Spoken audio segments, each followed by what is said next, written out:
का रे, डोळ्यात पाणी का? फक्त यासाठी रडतोयस ना की तुला माझ्याकडे अक्कलकोटला येता येत नाहीये. इतर लोक जातात आणि तुला मात्र परिस्थितीनं बांधून ठेवलंय याचं वाईट वाटतंय ना.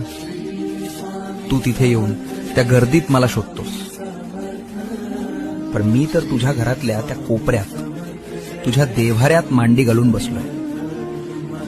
बाळा, मंदिरात मी राजा म्हणून बसलोय लोकांचं गारहाण ऐकायला, पण तुझ्या घरात मी बाप म्हणून वावरतोय तुला सांभाळायला.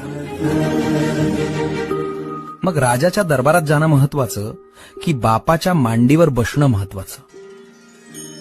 त्यामुळे अक्कलकोटला येता येत नाही याची खंत करू नकोस.